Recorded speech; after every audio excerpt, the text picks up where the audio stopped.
are now listening to WWSU 106.9 FM, Fairborn, Dayton, Dayton's right choice.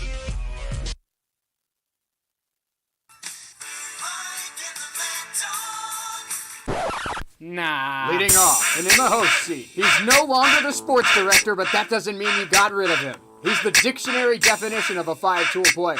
If those tools are bad takes, being loud, constantly late, and defending the Reds until the day he dies. Standing 6'2" on a really good day. Weighing $160 soaking wet, here's Shea Neal. Batting second, he's like the leadoff hitter but with less patience. He constantly confuses matches for games. He's a two-time self-awarded baseball coach of the year, which he will tell you constantly. He might be the worst office basketball player in WWSU history, literally. Standing 5'10", weighing maybe 130, here's Parker Testa. All right, now that those BS intros are out of the way, let's get on with the show. Good Friday afternoon, and welcome to Testa and Neal Keep It Real right here on WWSU 106.9 or our YouTube channel. However you're listening to us, we appreciate it. I'm Shea Neal, alongside with me, Parker Testa. We've got a big show for you today. We've got NFL minicamps in action. We've got breaking news out of Cincinnati revolving the Reds and how many fans can go to games. We have breaking news in terms of Major League Baseball with games coming up this weekend and maybe some, potential trade deadline moves, as well as a segment that I'm really excited for. Our favorite minor league baseball team names. I just started working with the Dayton Dragons this season. Dragons are a cool team, but there's a lot of teams that have really elite names, and we're getting to that a little bit later in hour number one. So I'm excited for that. Parker, how you doing on Friday? It's a great day. It's beautiful outside. Absolutely. We name a better combination than us and being late to air because we're eating food. I was going to say, well, we went to go get food. We went to get some really bomb burgers over at the Hangar. If you go to Wright State, I mean, you know how good the burgers are here. But we get back here, it's 12:54. And who wants to eat a cold burger at 1:30 after sitting in the office for 45 minutes? So, you and I, we took the bullet, ate as much food as we possibly could in about 7 minutes, and then came in here and got everything set up. If you're just now joining us, keep an eye out when we go to break. We have the brand new logo up now while we're at break, and I think it looks great. Looks awesome. It does. We took that picture yesterday, and I kind of messed around with it. It, and it actually looked really good. It does. Came out really well. We shared it on our social media last night. It looks really, really good. Yep. No doubt about it. All right, so let's get into this. Let's start the show today. We were planning on starting the show with the minor league team names, but then this came out. This is according to C. Trent Rosecrans and then confirmed by @Reds on Twitter. The Cincinnati Reds, starting June 2nd, which we talked about yesterday. June 2nd is when Mike DeWine's lifting the mask restriction in the state of Ohio.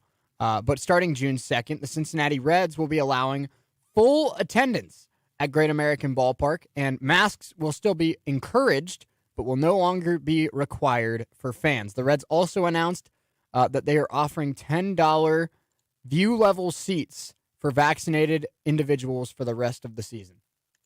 It's awesome to see that. I mean, we kind of talked about what that new normal may look like, and I think this is the start of it. I know we've seen teams like the Texas Rangers have allowed 100% capacity already this season. The Reds are the third team. Who was the other team? I forget. I think it was the Atlanta Braves. Was it the Braves? That sounds right. It was the Atlanta Braves. But they're, like you said, the Reds are the third team, and it's good to see us getting back to what we think is a new normal, what we hope is back to normal. And I know you're a Dodgers fan, but we went to a Reds game about a month ago, and I mean, even at 30% capacity, I mean, the fans were fun, the atmosphere was fun, but nothing beats an MLB game with 35,000 fans. There's nothing better than just being packed in there, no matter where you are in the stadium. You're packed in there tight with strangers on either side of you, and you're all cheering for the same team. And when a home run happened, when Kyle Farmer hit a home run in the game we went to, but I mean, and it was loud then. Oh yeah, and that was only at 30% capacity. So well, Tom Nichols mentioned last night on the broadcast for the Dragons that this is one of the most rambunctious. He used the word rambunctious, and I'm really happy that he used that. But he said rambunctious. Love Tom. Rambunctious, he's the best. Rambunctious and enthusiastic crowds he remembers in his time with the Dragons. And he thinks part of that's because with the lesser crowd capacity, smaller pods of people can make more noise than a larger mass. Right. So it's interesting to see how that worked out. I think the Reds fans were very, very vocal as well to start the year, but I guarantee you there's still going to be a lot of people that aren't ready to do full capacity sporting events or concerts or something like that, but there's a lot of people who are ready for that. And, maybe a couple months ago, I might not have been ready for that. If you told me the Reds were going to do full capacity with no masks, I probably would have said I'll pass. But now that there's a lot of people vaccinated, myself included, I think I'm ready for it. And I'm excited to go back to a packed Great American Ballpark. Yeah. I think the two things that I've missed the most about being, locked away from society for the last 14 months is baseball games and concerts. And both of those things are starting to ramp back up. So it's really exciting to see. Yeah, absolutely. No doubt about it. I think that we'll get into more NFL minicamp talk later, but I already love the Bengals rookies because of some of the quotes they've given today. This is from second-round pick Jackson Carman. He's a big Skyline Chili fan. He says, quote, "You're either with us or against us," in terms of Skyline Chili. And then also Jamar Chase. A lot of Bengals fans are roasting Jamar Chase for this, but he said, quote, "Cincinnati is not anything like what I expected, so I'm actually liking it so far." Is that good or bad? I don't know. No one knows. But that's exactly the Bengals beat writer, Ben Baby, said the exact same thing. He said he didn't know really what to expect when he got to Cincinnati, and he was pleasantly surprised. I'm like, Cincinnati's not that bad of a city, man. I don't know what kind of expectations you have going in, but. So one thing that I loved last night was if you're here on campus of Wright State, even if you're not a Wright State fan and have never been to Wright State's campus ever, follow Barstool Raiders on Twitter. Mm-hmm. Please do it because they put That's out. we both follow Barstool Oral Roberts because of how funny they were during the tournament. Yeah, but they put out that the announcement of no mask mandate and all that stuff like that. Yeah, and they said the moment we've been waiting for, and it was the picture of the CDC, and then you swipe over to a new picture, and it's I'm coming home. Packed Nutter Center. Yep. So, Mama, I'm coming home. Yeah. So it's exciting to kind of get back to normal, and hopefully, I think Wright State started that process to get fans back at the Nutter Center for next year. So I'm really excited to see that here in the future. Yeah, right. No, it's a really cool, and I think we knew for a little bit now that summer 2021 was going to be when a lot of stuff kind of started trending in the right direction. But just to see it happening, it's really cool. Just the Reds just posted a pic of empty Great American Ballpark with a simple caption: June 2nd, GABP full capacity. See you there. And in 10 minutes, it has over 1,000 likes and almost 300 retweets. It's just a lot of people are just excited for something that reminds them of pre-COVID era, and something as simple as a Major League Baseball game with full capacity is enough for a lot of people right now. Sure is. Yeah, there's so many people who, I know there will be more people that aren't ready for it yet, and that's fine. Your decision is your own. But personally, I know you said it, and I feel the same way. Is I'm ready to get back to the new normal. I'm ready to get back to packed Great American Ballpark, get packed Nutter Center. I'm ready to go back to Colts games at Lucas Oil, and there's just so much excitement to look forward to. And I mentioned yesterday, I'm okay with local businesses and organizations exercising their right to still enforce masks. I'm okay wearing a mask if I'm in public or I'm with a client or something like that, or I'm with somebody. But when I'm sitting in my office, or I'm here in the studio with a piece of plexiglass between us, I think we're at the point where that's not needed anymore. Right. Personally. Yeah. I think that we're, and I think that's really cool to see that we're trending in that direction. And I'm kind of running out of words to describe it because it's one of those feelings that it's a perfect example of you never realize how good you have it until it's gone. Yeah. Where I took going to Reds games for granted. I took, the Daily Show at ESPN Radio for granted until I couldn't go to ESPN and I couldn't go to Reds games for 6 months. And it's something that I know that impacted a lot of people, where they just had things that they thought of as a constant in their life, and then it wasn't a constant anymore. Yeah. So that's another thing that there's so much of those things that you take for granted. It's I mean, that's one of the greatest quotes there is you don't know what you have until it's gone. Yep. And that was a lot of what society was last March. But there's been plenty of you know, things starting to open back up, and people starting to get back to normal. And I know more and more people are starting to be more comfortable going back to normal. So it's just exciting. Yeah, no doubt about it. I think that, I mean, I think a lot of people that know me know I'm the biggest Reds fan you'll probably ever meet in your life. But it's not just Reds for me. I mean, if somebody like, the Yankees or the Miami Marlins or the Oakland A's announced that they were doing full capacity, I'd probably be, well, maybe not as excited because it is the Reds, but I'd still be very excited because it's a little bit closer. It's a small step forward from where we were yesterday. Yeah, no doubt about it. And kudos to the Reds for, Yeah. I mean, I think the Reds have handled this whole pandemic situation very well. They listened to the professionals. They listened to the experts. They emphasized social distancing. They emphasized mask wearing. I mean, we went to the game a month ago. There were security every 15 steps or so, making sure that everyone was wearing their mask. Right. It was very well enforced. And now that things seem to be getting better and that it seems like we can loosen up the restrictions a little bit, according to Governor DeWine, the Reds are rewarding the fans for it. And they've handled this really, really well. Yeah, and one of the most loyal fan bases in any sport there is the Cincinnati Reds fans. So like you said, this is kind of a reward for really the patience and the really the being the so unwavering support. The support and the understanding of the situation and why things had to be the way they were. And the Reds, even not in the park, do a lot of really cool events throughout the year with Reds Fest at the Duke Energy Convention Center, where they have you ever seen Reds Fest, pictures of Reds Fest? Yes. Yeah, well, it's one of the coolest things ever, where they ran out this 3-story convention center, fill it with Reds memorabilia, fill it with parade floats, fill it with stages where the players come out and sign autographs and do Q&As, and you get your pictures taken with the coaching staff. It's such a cool experience. I've been fortunate enough to get to go when we interview some of the players with 1410. Yeah. But they do that. They had to cancel that because of COVID. They do Reds Caravan, where they send 5 or 6 members of the organization on a tour up to different parts of Reds country, where there's a tour that goes up to Indiana, there's a tour that goes down to Kentucky and Tennessee, there's a tour that goes to northern Ohio, and there's a tour that comes down by Dayton with the Air Force Base. And they had to cancel that because of COVID. So there's just a lot of really cool events that Reds fans missed out on. And like you said, rewarding the fans for their patience and for not losing faith in the Reds organization. And I think they've hit a home run, baseball pun intended, but they've hit a home run with every step of this process. They were safe when they needed to be safe.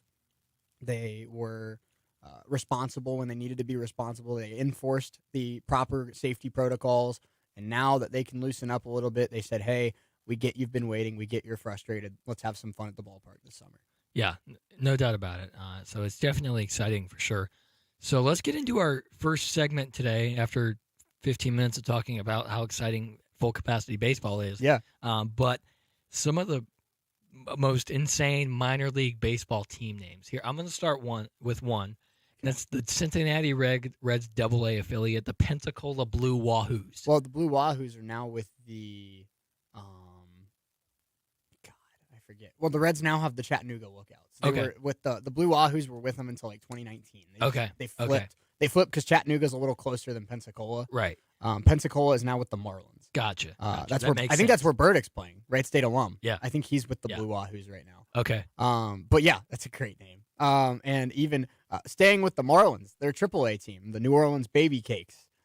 They also have the Jacksonville Jumbo Shrimp. Exactly. I mean, the Marlins are kicking. The Marlins are kicking ass in the minor league team name department. Exactly. There's the Padres AAA affiliate, the El Paso Chihuahuas, and then the Amarillo Sod Poodles. Yes. Yeah. Yes. One of my favorites. I'll mention 2. One, the Dragons are playing this team right now. The Lansing Lugnuts, who a good friend of the station, Lee Mowen. He's frustrated because their logo is not a lug nut; it's a bolt. So The last 2 nights I've been at Day Air Ballpark, I've heard Lee say it's a bolt. It's not a lug nut. Like they should be called the Lansing Bolts.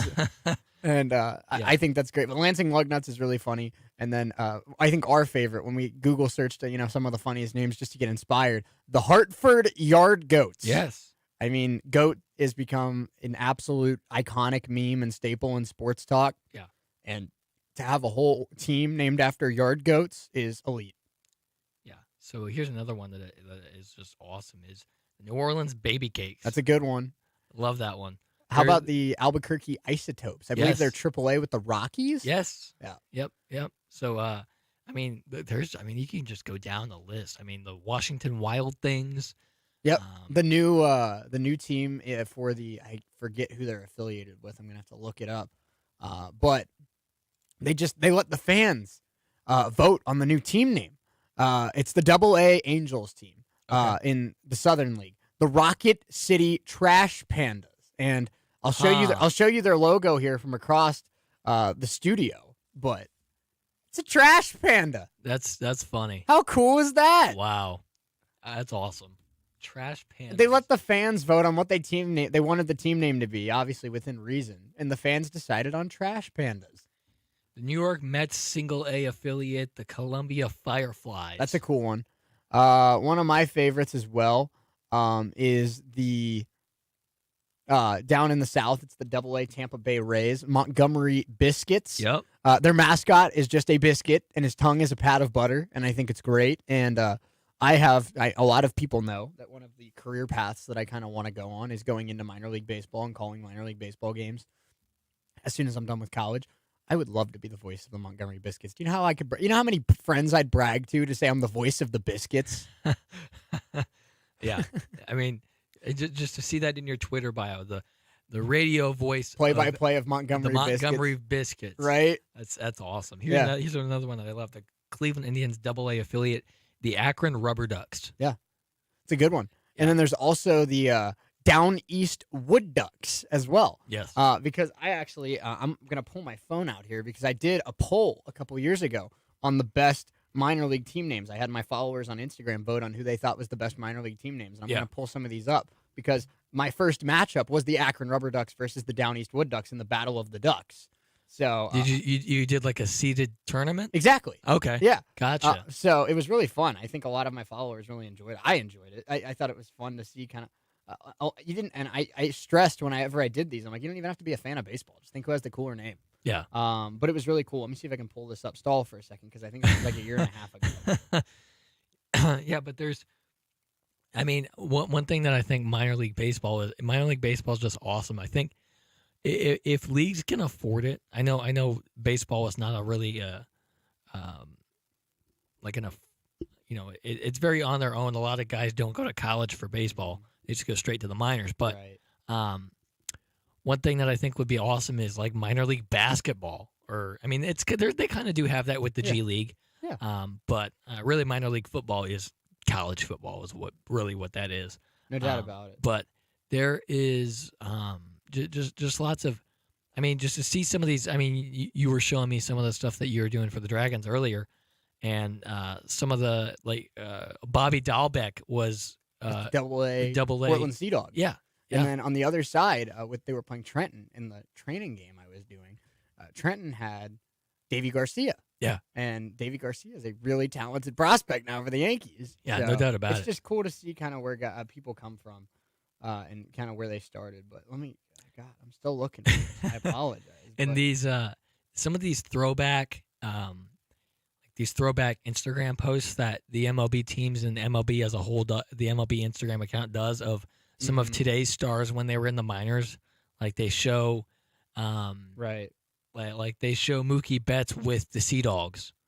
Absolutely. Or that's really cool. Yeah. So there's just I mean you could go down the list. There's so many just I think teams need to if they want to do rebrandings, they should take a look at some minor league baseball teams for some inspiration. I mean, no one wants to sit around and like it's the same old Tigers. Right. The same old Lions. I agree. Or the same old Dolphins. Or I mean, just it's I think there's like 400 Wildcats around America. I told you, I think that one of the greatest things that could ever happen to professional baseball is LinkedIn buys a minor league team and names the stadium Lincoln Park. Could you imagine Lincoln Park, the band, plays like Friday night games in the summer there, and it's Lincoln Park at LinkedIn Park? How great is that? Oh, that's funny. Yeah. We are on YouTube today. Our brand new WWSU 1069 FM YouTube channel. Go be sure to check us out on there. Lots of early support on that channel so far. Absolutely. It's been really fun. It's been really, really fun. So I did round one was, like I said, the Akron Rubber Ducks versus the Down East Wood Ducks. And actually 85% of my follower base voted for the Akron Rubber Ducks. So that was the very overwhelming favorite there. And then in round two, we had the Long Beach State Dirtbags, which is a college team, but I thought it was funny. Yeah. And then the Santa Cruz Banana Slugs. Yes. So, I mean... The Rocky Mountain Vibe. Mountain Vibe. Yes. Yeah, no doubt about it. It's really fun. Beloit Snapper. The Snappers are in the Dragons League. Yeah. Mm-hmm. Yeah. So I think they're out of... Fort Wayne Tin Caps. Yeah. Yeah. Is Beloit, Wisconsin? Yes. Okay. That's what I thought.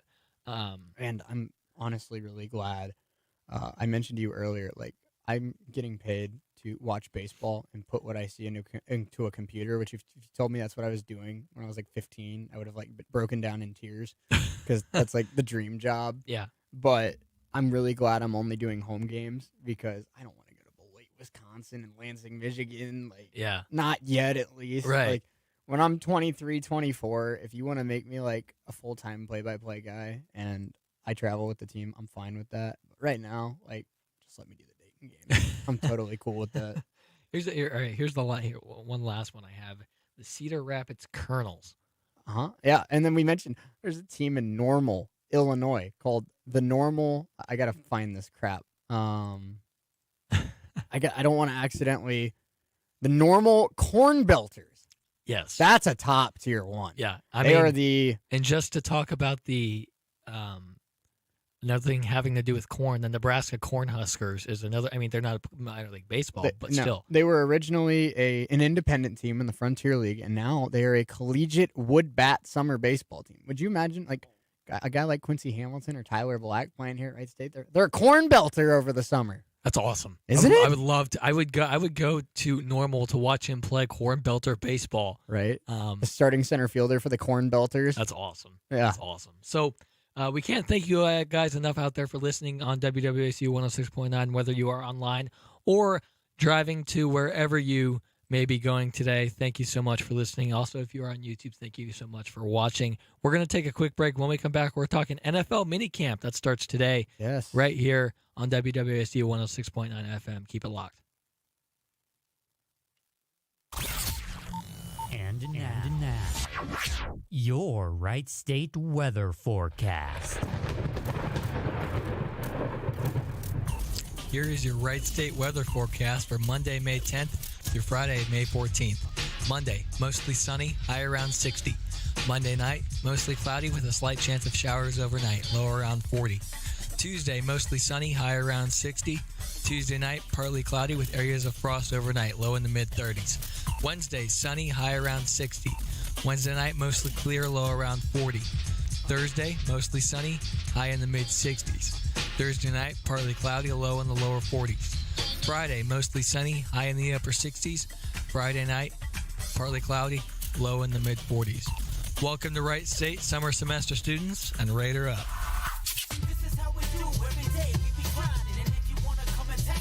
If you love them enough to turn off your music and pretend like their music is your music. This is Mommy's jam. Then surely you'll check nhtsa.gov/the right seat to make sure they're in the right car seat. Let's play it again. Check today at nhtsa.gov/the right seat. Brought to you by the National Highway Traffic Safety Administration and the Ad Council. Watch out! You got me! The galaxy is safe once again. In the pretend universe, Kids play with pretend guns. In the real world, it's up to us to make sure they don't get their hands on a real gun. If you have a gun in the house, keep it locked, unloaded, and stored separately from ammunition. Safe gun storage saves lives. Learn how to make your home safer at endfamilyfire.org. That's endfamilyfire.org. Brought to you by End Family Fire, Brady, and the Ad Council. How do airplanes fly? What's in this box? What does this thing do? Kids are curious about everything, including guns. Learn how to store your gun securely and make your home safer at endfamilyfire.org. Brought to you by End Family Fire, Brady, and the Ad Council. To protect her home and family in a disaster, Karen was willing to wade through water, mud, and insurance paperwork. Yeah, I can do this. You go, Karen! By simply understanding and updating what her insurance covers and doesn't cover now, she'll be better prepared no matter when disaster strikes. Learn other simple ways to protect your home and family before a natural disaster at ready.gov. That's ready.gov. A message from FEMA and the Ad Council. America, your children have an amazing superpower. That's right. They can help save lives by simply washing their hands. Just 20 seconds of thorough hand washing after they've coughed or sneezed or been outside can help fight against the dastardly spread of germs. Armed with only soap and water and hands, your superhero can protect you, your family, and everyone out there in America land. Amazing! Find out more at coronavirus.gov. A message from the CDC and the Ad Council. I asked what kind of family she wanted. She said, a family like yours. Learn more about adopting a teen at adoptuskids.org. You can't imagine the reward. Brought to you by the U.S. Department of Health and Human Services, Adopt U.S. Kids, and the Ad Council. For those fortunate enough to help the person who has always been their hero, AARP is here to help. Find the care guides you need to help at aarp.org/caregiving.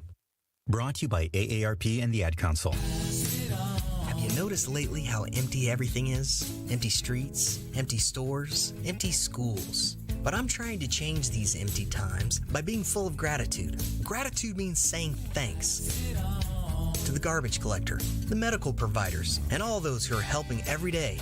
Things may appear empty around us, but when we're filled with gratitude, nothing is completely empty inside us. Gratitude is in you. From PassItOn.com. If you love them enough to sit through their favorite boy band with them, then surely you'll check NHTSA.gov/the right seat to make sure they're correctly buckled in the back seat. Brought to you by the National Highway Traffic Safety Administration and the Ad Council. They say singing can help you remember things, so here's some tips for parents out there during these tough times. Number 1. Make sure your kids wash their hands for 20 seconds after they've coughed or sneezed or been outside. 2.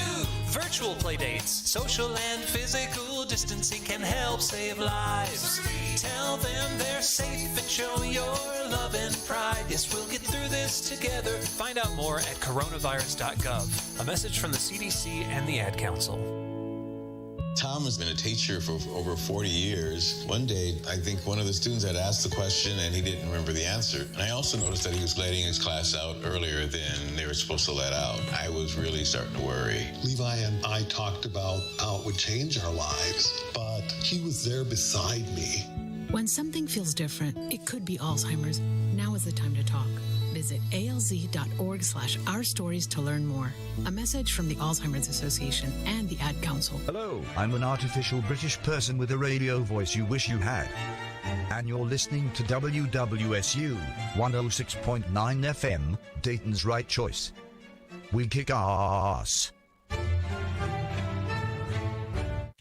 You are listening to Testa and Neal. Keep it real right here on Dayton's Right Choice, WWSU 106.9 FM. Parker Testa, am I right, guys? I mean, you're a Dodgers fan living in Dayton. Were you dropped on your head as a kid? All right, back to roasting this ass on Keep It Real right now. Oh, that was spectacular. Oh, my goodness. Look at you just sitting there with a smile of embarrassment. I'm not embarrassed. Yeah, I am not embarrassed. Because you have a back tooth that's going to get me back in the next one. So, yeah, we worked on those yesterday after the show was over. I mean, we just like to poke fun at each other. I mean, this is that's what this show's about. If you follow us on social media, when we tweeted out the logo last night, that's the beauty of it. It's pick a side. I mean, one of us is right and one of us is wrong. It's up to you to decide who is right. Pick me, by the way. I mean, what's correct about a Parker Testa? I'm looking at you right on YouTube. Don't listen to him. I can look at the camera too. No. I'm excited though. I mean, we can update those as the summer goes on, but it's seriously. How did you become a Dodgers fan? What the hell? It's because they're the best. So you're a bandwagon fan? No, not at all. Not at all. I promise you. But I see. We got NFL minicamp today. Yeah, we How do. about that? Absolutely. I mean, the draft happened like a week ago, and here we go already. Jamar Chase, I'm a Bengals fan. Jamar Chase has his first, day of workouts in a Bengals jersey. Good for you, Quiddy Pay. His first 3-cone drill in a Colts uniform. It's beautiful. It's exciting. Yeah, it's really, really exciting. There's, so much we could dive into. There's, how about this? It's Frank Gore's 38th birthday today. He is still an active NFL player. His son is playing Division I football at Southern Miss. Yep. And he's still running and gunning at 38 years old with the Jets. Yep. Unbelievable. So actually, I'm sorry, the Colts minicamp was last week. Okay. 7th. There were 3 teams that decided to hold their minicamp from the 7th to the 10th, and that was the Colts, the Raiders, and the Jets. And then everybody else today, Cardinals, Falcons, Bills, Ravens, et cetera, Bengals, Steelers, pretty much anyone you can think of is doing their minicamps today, tomorrow, Sunday, and Monday. But for those of you that don't know about minicamps, I mean, I didn't really know a bunch about minicamps until a couple years ago. Rookie minicamps are usually just a team's group of rookies. It's literally kind of like icebreakers with all the rookies. Honestly, they do a couple workouts. Essentially, it's just meetings about who you are. Welcome to the team. So. Right. It's a couple drills, non-contact, no pads, maybe a couple routes receivers run, stuff like that. It's nothing super crazy. Also, this is the time, but that's usually for the guys that are kind of I don't want to say locks, but pretty safe to make the team. This is also a fun time because it's when a lot of organizations do kind of like tryouts with undrafted free agents. Yeah. So you like this. So it's a big week for a lot of guys. This time is you see a lot of signings around this time too. Mm-hmm. So you'll see like some you'll see guys who didn't get drafted. You'll see free agents who are not really who have kind of bounced around a little bit. Like the Colts just signed a kicker from Chicago. So Eddie Pinheiro. Yeah, that's his name. His name spaced my mind, but yeah, that's him. They signed him. So there's you see just different signings. You see, you might see like the Chiefs bring in some quarterback to see if he's any good or not. I mean, it's just like hey, we'll see if you're good, and if you're good, we'll keep you around. That's essentially what this is. Exactly, and this is also a time when a lot of drafted players sign their contracts, their rookie deals. I know earlier today, Jalen Waddle signed his deal with the Dolphins. Yeah. So we'll start to see some of those, those dominoes start to fall. I think it's only a matter of time. I wouldn't be surprised if by the end of tomorrow, Jamar Chase had signed his deal with the Bengals. He's already running routes for the Bengals, so I think that's pretty much well in the works. Right.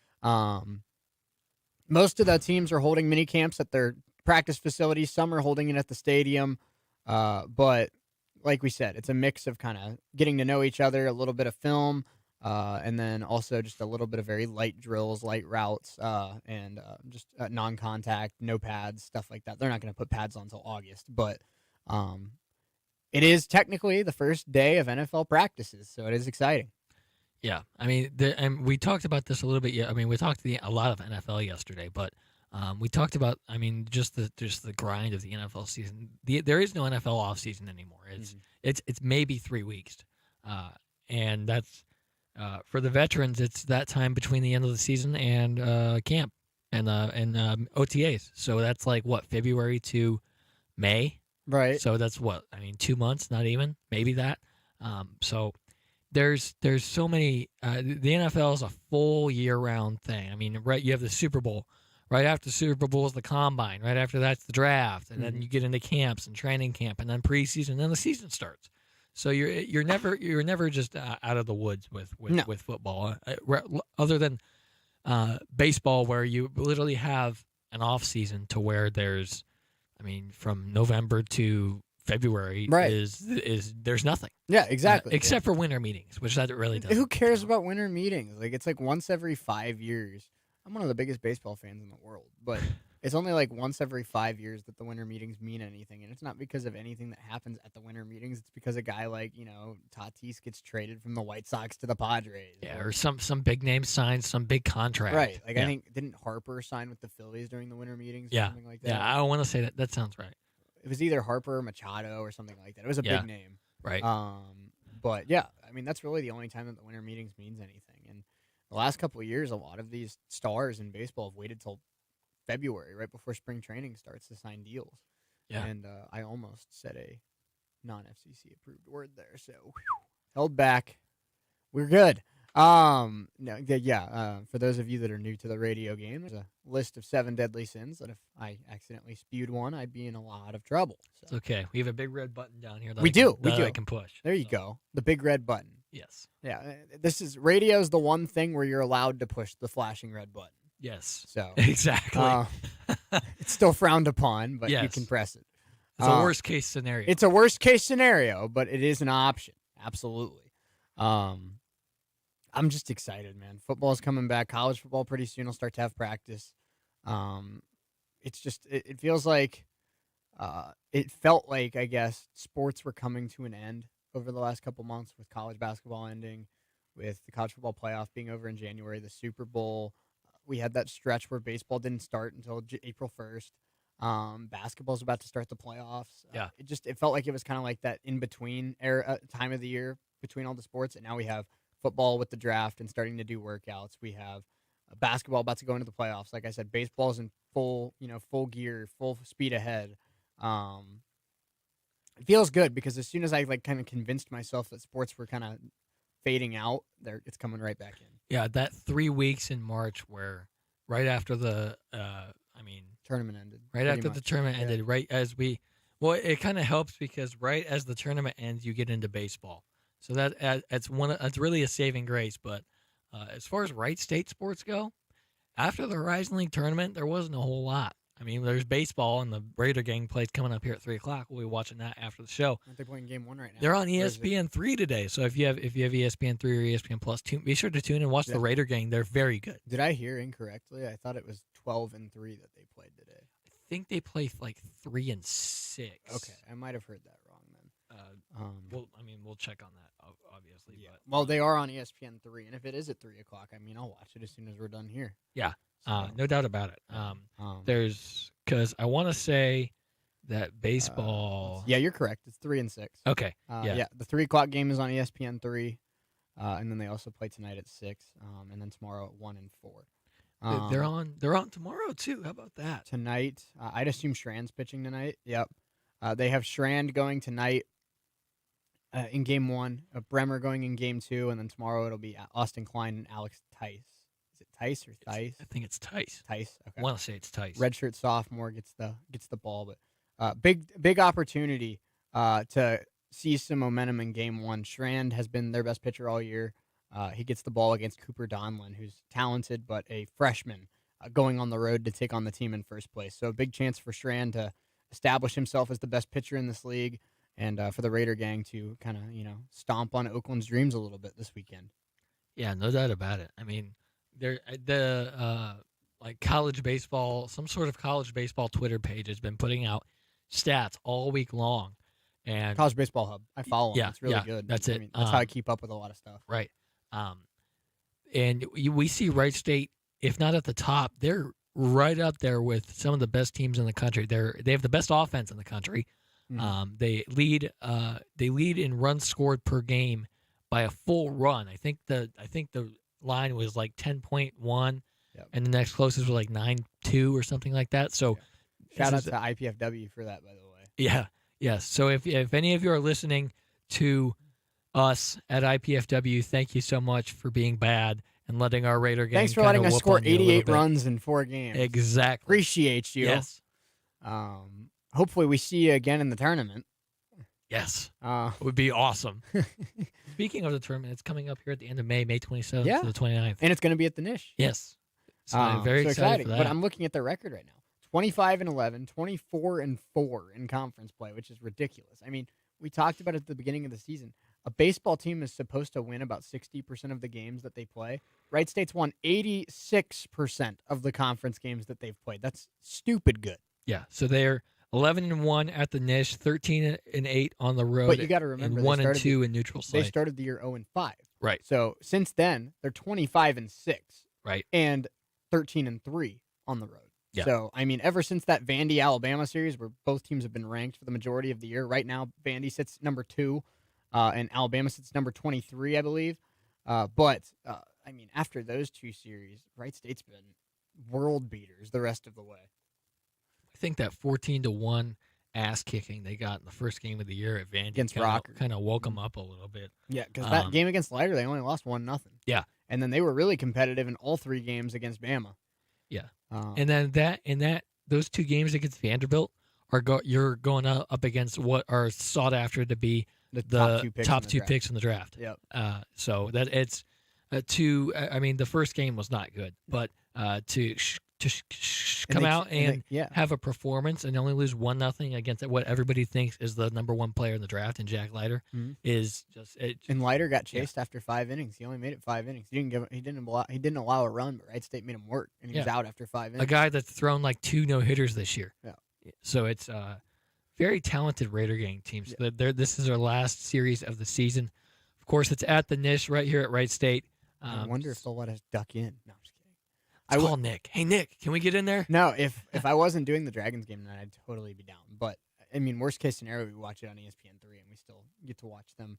I mean, I'm excited to watch Strand, obviously. I'm excited to watch Quincy Hamilton, and this Raider offense is so good. Sure is. Sayre, also Damon Dews. Sayre's back-to-back hitter of the week in the Horizon and League. Nobody really even, I mean, people talk about him, but nobody gives him. I think he's still considered underrated because of Hamilton, because of Black, because of Alders, because of Dews. Nobody really talks about Sayre, but he's right up there with the best hitters on this team. It's been the Quincy Hamilton show this year, and it's deservedly so. But I mean, this team's got 5-6 really dangerous hitters, and that's what makes them hard to beat. Everybody, I mean, almost every team in any level of baseball has 1 or 2 good hitters. But when you have 5 or 6, it is so hard for a pitcher to carve up a lineup. Yeah, no doubt about it. Especially if the manager or the head coach is smart about it. Sogard and Metzger are 2 of the best in the business. Absolutely. And if your coach or your manager is smart, you segment out your hitters to go all the way through the lineup. Yep. So you have really a shot to hit the ball 1 through 9. Yeah, he's got Dews and Hamilton at the top. He's got Alders and Black in the middle, and then he's got Sayre and Piotto closer to the bottom. Where I mean, it's spread out very well. Zane Harris as well. I mean, big power bat. So I mean, it's like you said, 1 through 9 is just a nightmare for opposing pitchers. And I've said this, 2 or 3 times this season. But I really think this is the year they could get to super regionals with the trio at the top of Strand, Bremer, and Klein that could be going in a regional. And then as well as how deep this lineup is and how, I mean, this bullpen hasn't pitched in a lot of really high-intensity games, but they've gotten the job done. They've gotten leads, and they've held those leads. I really think if this team rolls into the NCAA tournament hot, which I think they very well could if they just keep going through the tournament, right? I think this could be the year they get out of regionals and get to supers. Yeah, I completely agree with you. I mean, the talent is – there's no doubt about the offensive firepower that they have. The question is going to be what pitching depth do they have behind Strand, behind Bremer, behind Klein. So big day for Tice. Yeah, no doubt about it. So I think this series is for Alex Sogard and company. They're kind of their feeling out period to see, hey, what do we have deeper down into our bullpen? Because it's going to matter coming up here in a few weeks. Yeah, absolutely. All right, well, hour number 1 in the books. When we come back, we're going to talk a little bit about the MLB. There's a lot of really intriguing series coming up this weekend, as well as some mind-blowing stats on one of the most talented players on the planet right now, Shohei Ohtani. He's so good. I mean, he's so good. He's so fun to watch. So we're going to step away. When we come back, make sure you keep it locked because I had my chance to roast Parker at the last break. He's going to get his chance to clap back. When we come back, hour number 2, keep it real. It's coming up next.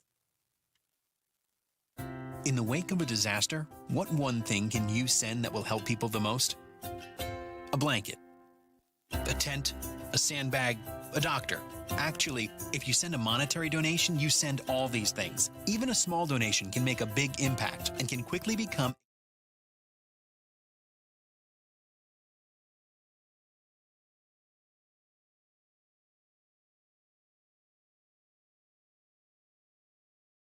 Shea, Neal.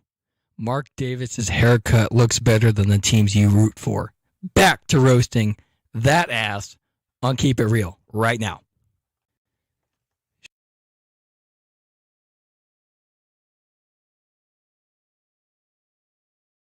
Shea here on campus.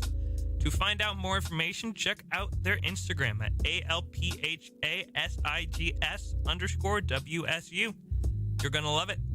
I love this song! I love nachos. Loving everything? You might be buzzed. You know what I'd love? A ride when it's time to head out. If you see a buzz warning sign, call for a ride when it's time to go home. Buzz driving is drunk driving. A message from NHTSA and the Ad Council. My mother was very familiar with her neighborhood, but one day she stopped at the stop sign and she wasn't even really sure where she was at. When something feels different, it could be Alzheimer's. Now is the time to talk.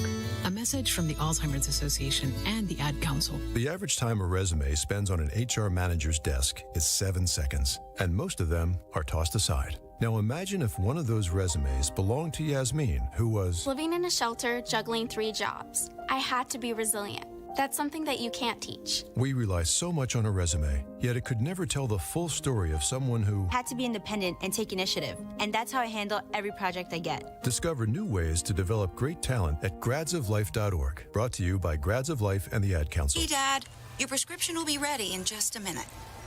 Hey, Dad, your laundry will be ready in just a minute. Dad, your lunch will be ready in just a minute. Hey, honey, why don't you take a minute? When you help care for a loved one, you give them as much time as you can. But it's just as important to take time for yourself. AARP can help. Find free care guides to support you and your loved one at aarp.org/caregiving. That's aarp.org/caregiving. Brought to you by AARP and the Ad Council. Every day, men and women from communities across this nation serve as Reserve Citizen Airmen. I am proud to defend our nation. Proud to be part of a team that helps make a difference. I am proud to be part of something larger than me. We celebrate those who have served and those who are proudly serving in the Air Force Reserve. Our mission is to fly, fight, and win in air, space, and cyberspace. I am proud to be a member. I am proud to protect our... Proud to serve in the U.S. Air Force Reserve. AFReserve.com. If you came across someone struggling with hunger, how would you recognize them? By their clothes, their age, the way they speak. Hunger can be hard to recognize. Learn why at IamHungerInAmerica.org. Brought to you by Feeding America, 200 Food Banks Strong, and the Ad Council. Adopt US Kids presents What to Expect When You're Expecting a Teenager. Learning the lingo. GOAT, G-O-A-T, acronym, stands for Greatest of All Time. As in, spaghetti sandwiches for dinner? They're my fave. Dad, you're the GOAT. You don't have to speak teen to be a perfect parent. Thousands of teens in foster care will love you just the same. Visit adoptuskids.org. Brought to you by the U.S. Department of Health and Human Services, Adopt U.S. Kids, and the Ad Council. If you came across someone struggling with hunger, how would you recognize them? Would you notice a 16-year-old boy who got his first job? Not for extra spending money, but to help feed his little sisters? Or a mother who's in between jobs and sometimes goes to bed hungry so her kids can have dinner? I am the 1 in 8 Americans who struggle with hunger. I am Hunger in America. Hunger can be hard to recognize. Learn why at IamHungerInAmerica.org. Brought to you by Feeding America and the Ad Council. America, your children have an amazing superpower. They can help save lives by not having play dates. That's right. By replacing get-togethers with virtual play dates and video chats, they can help slow the evil spread of germs. And if your superheroes do go outside, make sure they continue their superhero wing by staying 6 feet away from others to protect everyone in America land. Find out more at coronavirus.gov. A message from the CDC and the Ad Council. If you love them enough to listen to them practice the same song on tuba, please be done. over and over and over and over and over, then surely you'll check NHTSA.gov/the right seat to make sure they're correctly buckled in the back seat. Sounds good, honey. Check today at NHTSA.gov/the right seat. Brought to you by the National Highway Traffic Safety Administration and the Ad Council. Dance like a dad. It's a great way to make a moment with your kids. First, I hold my hands out like they're on a steering wheel. Then I look over my shoulder. Next, I put it in reverse. Visit fatherhood.gov. Brought to you by the U.S. Department of Health and Human Services and the Ad Council. Pass it on. Now's the time to stay apart. Social distancing. But I'm adding something else. Pull together. What's pulling together while we're staying apart? It's calling family to check in on them. It's waving to your neighbor. It's the things we should have been doing all along. And when this tragedy passes and we're able to come together, we'll be stronger than ever because we've already pulled together. Stay apart. Pull together.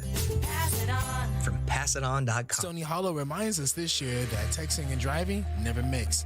Did you know that 1 in 4 car accidents are caused by distracted driving? Stony Hollow Landfill knows that no text message is worth the risk.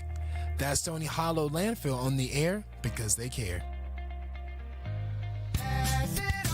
What can I possibly do to make this stressful time a little better?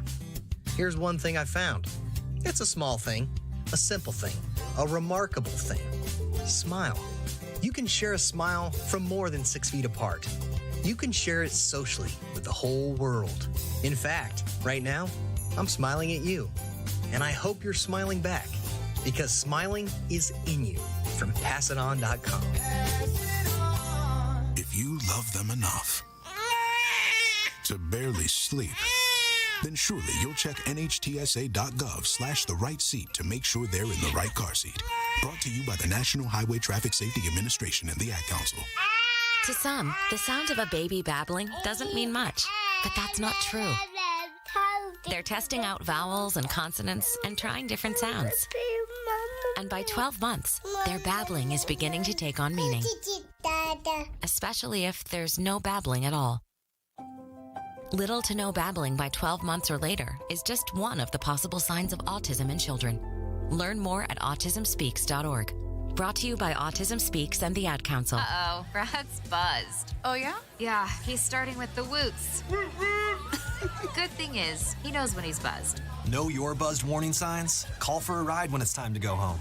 Buzz driving is drunk driving. A message from NHTSA and the Ad Council. Hi, my name is Stephanie Kesson. I am a nursing major here at Wright State, and you're listening to WWSU 106.9 Dayton's Right Choice. You are listening to Testa and Neal. Keep it real right here on Dayton's Right Choice, WWSU 106.9 FM. Shea Neal. Mark Davis's haircut looks better than the teams you root for. Back to roasting that ass on Keep It Real right now. I love that so much. Mine's better. No, it's not. There's no way yours is Mine better. flows better. Mine flows better. Has a better flow, but the content is better in mine. One take. I took one take. I just came in here, I didn't even write down a script. I just came in here, BS'd it, sounded perfect, and got out. Pat yourself on the back. Okay. Go ahead. Congratulations. Thank you. Okay.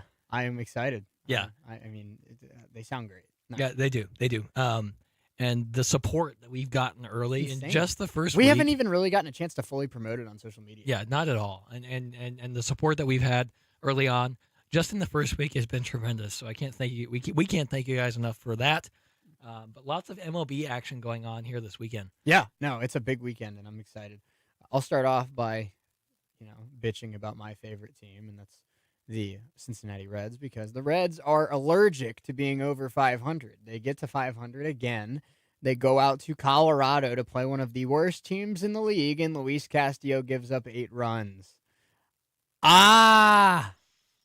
It's painful. No, I am very sick of the Reds. I'm not going to lie. They are the perfect team to go 1-1 every 2 days, and it's going to leave them at 1 game under 500 the whole damn year. I can tell you right now here on May 14th, the Reds are going to finish the year 80-82. I promise. Oh, That's funny. I had my. It's not funny. It's sad. Well, I understand your pain because I had my Dodgers spiel yesterday. I understand your pain. Let me talk about the Dodgers. It's not the same. You're the reigning champs.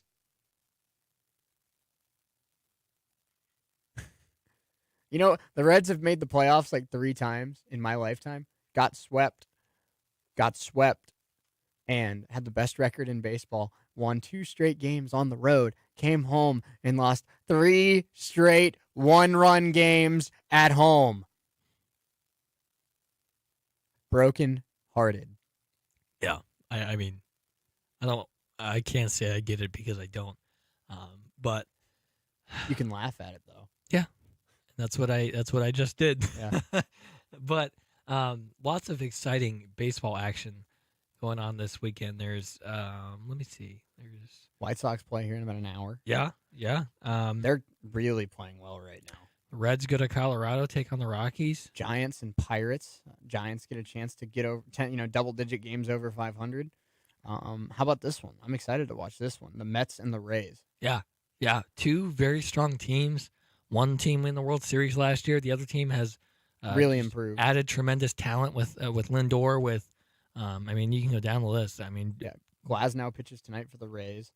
Let me pull up some of the pitching matchups because sometimes the records are misleading. And honestly, I decide to watch games based on pitching matchups, not records.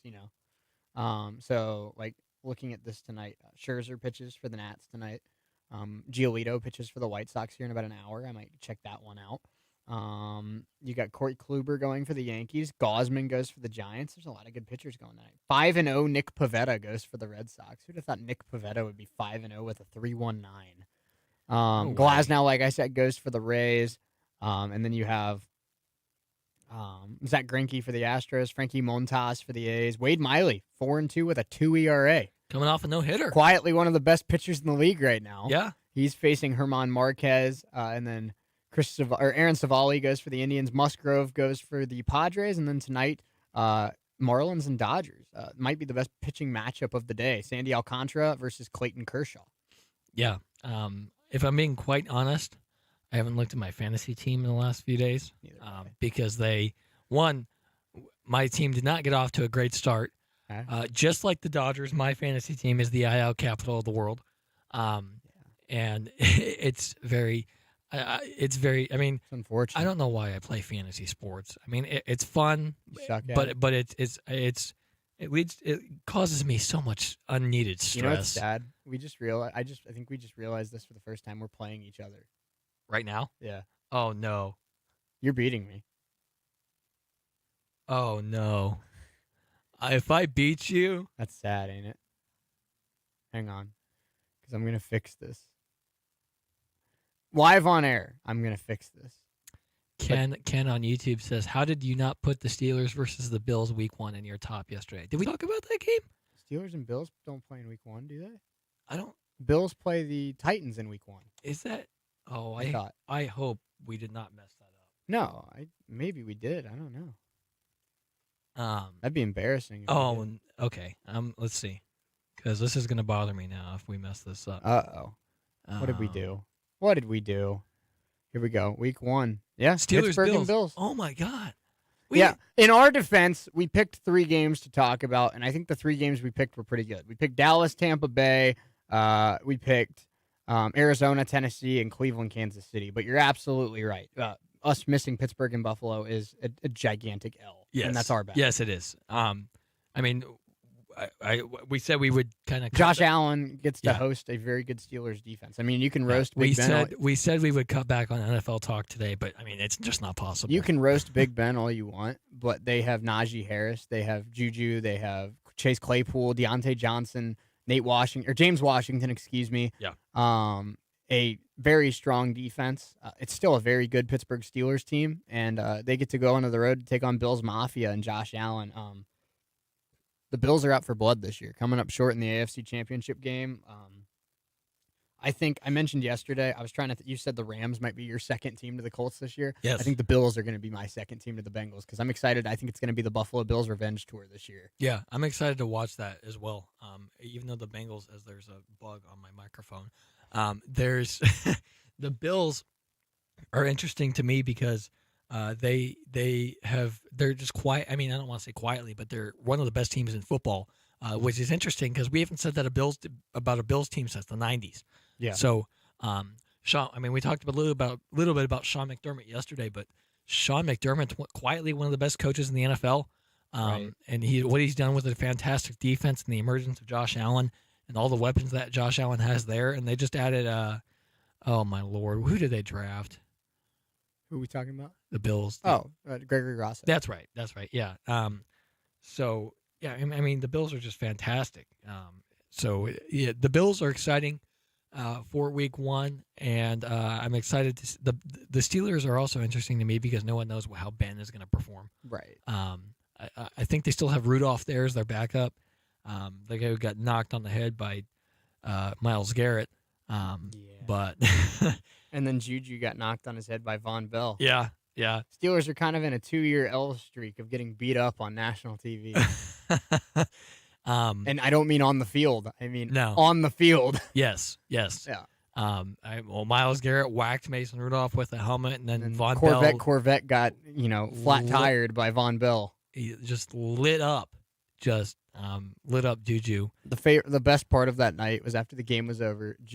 Joe Mixon is driving through Cincinnati in his custom Ferrari, and he's got the windows down, and he's got the top off, obviously, and he's just blasting Corvette as he drives through Cincinnati, and he's live on Instagram, and he's just going crazy, and I'm like, Joe Mixon's the best. That's awesome. Yeah. He's one of the most likable dudes in the league. I mean, yeah. I know a lot of people naturally dislike him because of that incident in college, and I understand that. There's absolutely no place for laying your hands on anyone.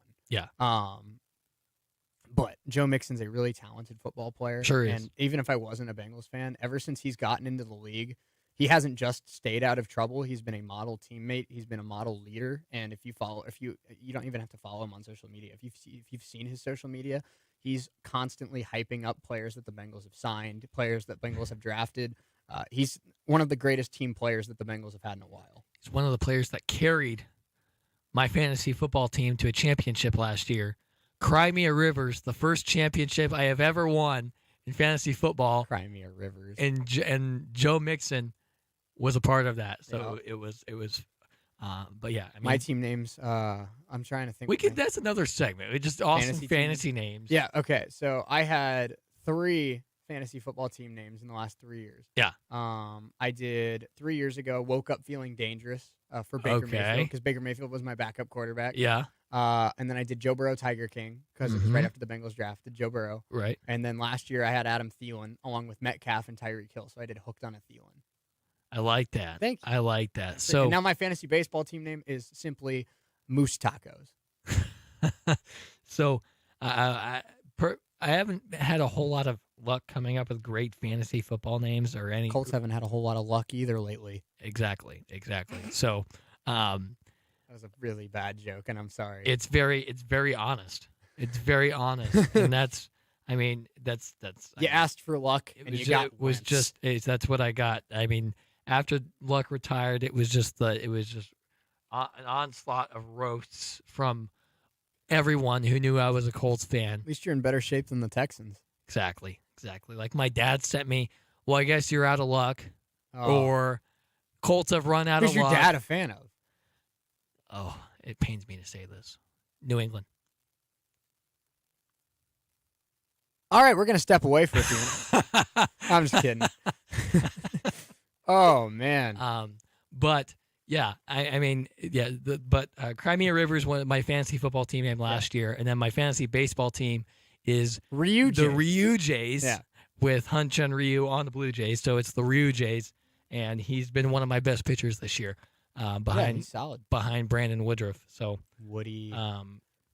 Yeah, I mean, we can talk about fantasy baseball or fantasy football all day long. And I mean, I'm sure later on in the summer we'll end up doing maybe like a mock or something on this show. Yeah. But we could even do our we could do a fantasy football league and do our draft live on the show. That'd be dope. How fun would that be? That'd be really dope. Yeah. So here, before we go to break, I found this article. This is written by Rhett Bollinger of MLB.com. Okay. If Ohtani hasn't blown your mind yet, that's the title of the article. It's blown my mind already. Yeah, I know. And here we go. Shohei Ohtani. This year, he's been an everyday player. He's appeared in 34 of the club's 36 games as a hitter, and he's also made 5 starts on the mound. He's even batted for himself 3 different times while he pitched the same day. That's the first time that's happened since the DH was brought in 1973.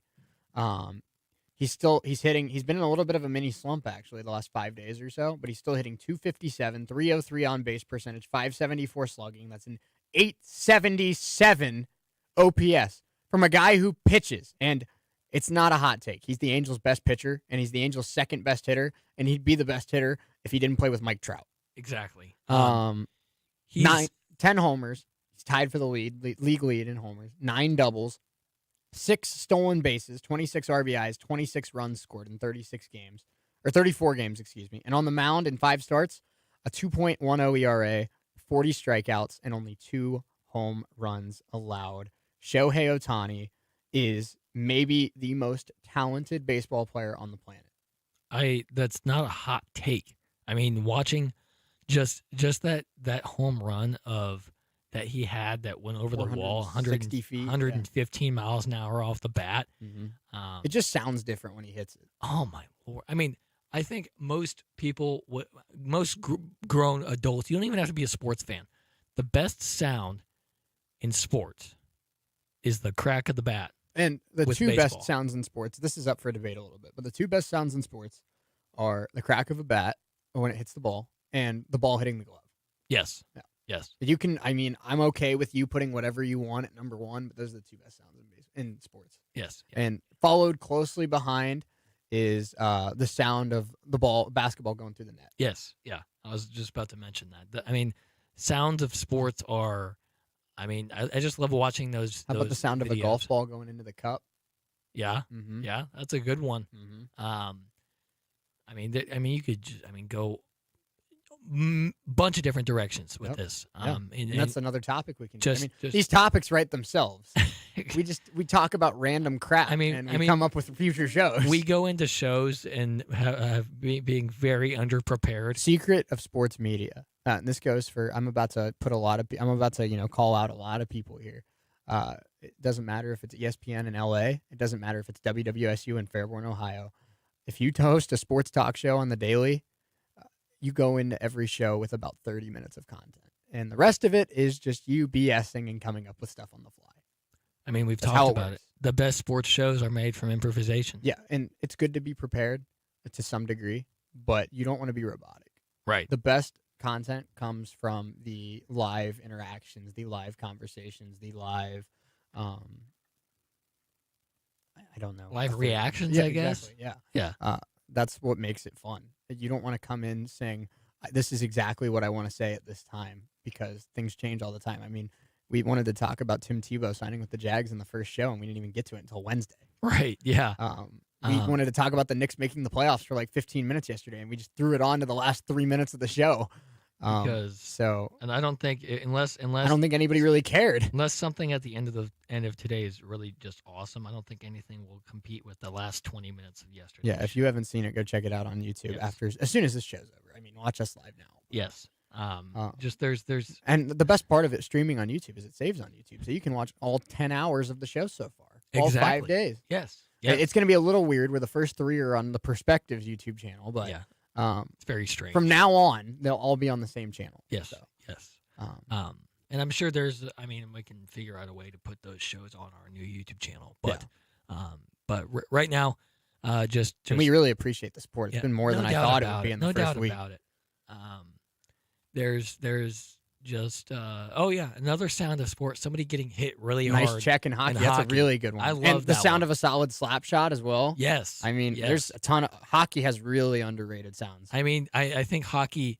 The goal, the horn of the goal being scored is a great one. How about just the sound of usually you can't hear it because the crowd's going crazy, but just the sounds of the skates gliding across the ice. That. I probably did it totally wrong.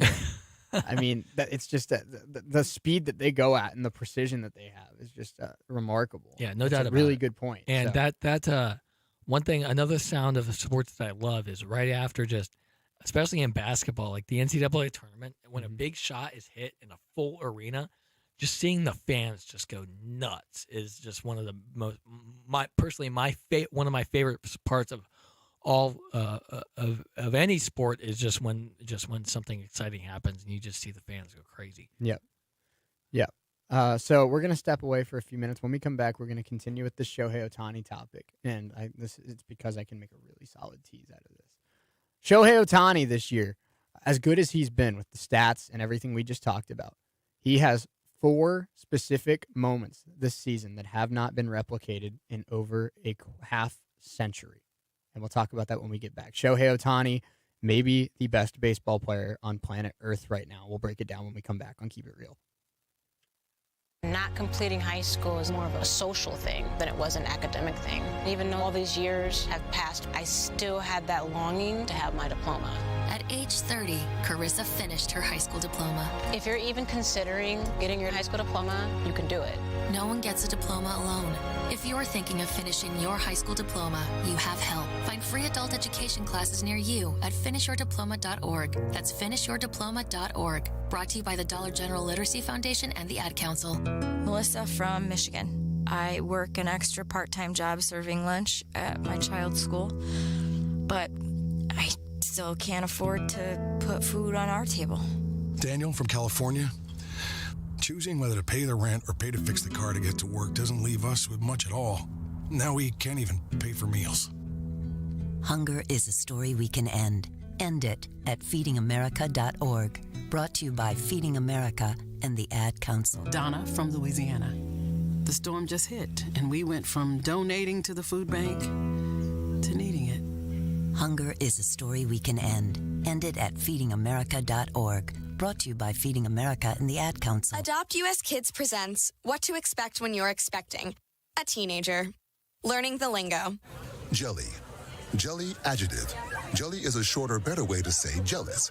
As in, Chloe, I am like so jelly of your unicorn phone case.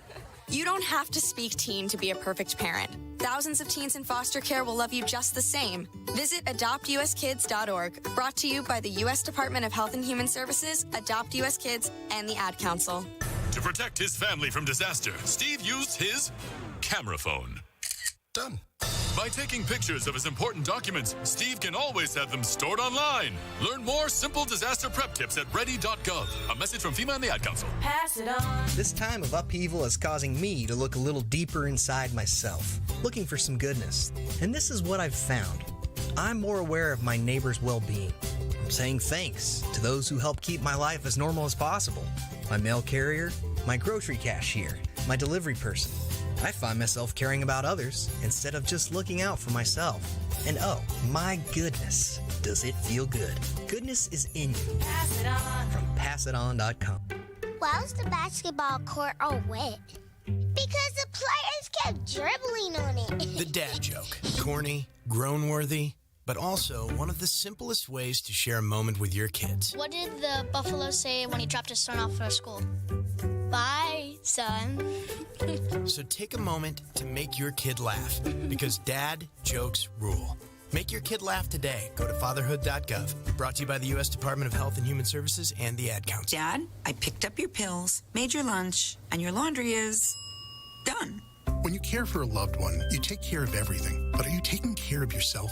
Find free care guides at aarp.org/caregiving. Brought to you by AARP and the Ad Council. Every day, men and women from communities across this nation serve as Reserve Citizen Airmen. I am proud to defend our nation. Proud to be part of a team that helps make a difference. I am proud to be part of something larger than me and to serve my country. We celebrate those who have served and those who are proudly serving in the Air Force Reserve. Our mission is to fly, fight, and win in air, space, and cyberspace. And I am proud to be a member. I am proud to protect our... Proud to serve in the U.S. Air Force Reserve. Dad, I picked up your pills, made your lunch, and your laundry is done.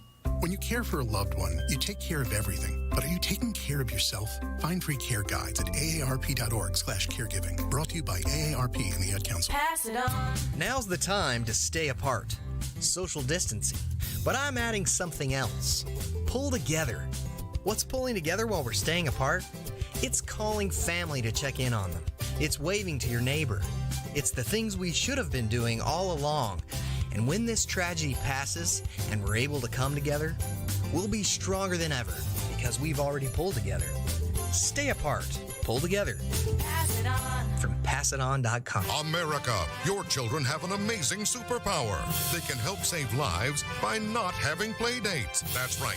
By replacing get-togethers with virtual play dates and video chats, they can help slow the evil spread of germs. And if your superheroes do go outside, make sure they continue their superhero wing by staying 6 feet away from others to protect everyone in America land.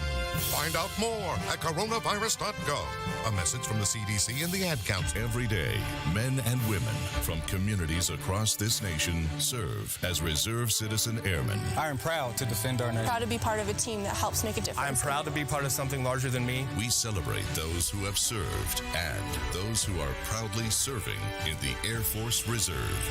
Our mission is to fly, fight, and win in air, space, and cyberspace. I am proud to be a member. I am proud to protect our... Proud to serve in the U.S. Air Force Reserve. AFReserve.com. Uh-oh, Brad's buzzed. Oh, yeah? Yeah, he's starting with the woots. Good thing is, he knows when he's buzzed. Know your buzzed warning signs? Call for a ride when it's time to go home. Buzz driving is drunk driving. A message from NHTSA and the Ad Council. A social distancing tip. Putting distance between yourself and others is critical to slowing the spread of coronavirus. So here are ways to stay in contact without the physical contact part. Call, send a text, set up a video conference, post on social media, dedicate a song on the radio. If you have symptoms of fever, dry cough, and shortness of breath, call your healthcare provider before going to their office. For more info, visit coronavirus.gov. Let's all do our part because we're all #AloneTogether. Brought to you by the Ad Council. Melissa from Michigan. I work an extra part-time job serving lunch at my child's school, but I still can't afford to put food on our table. Daniel from California.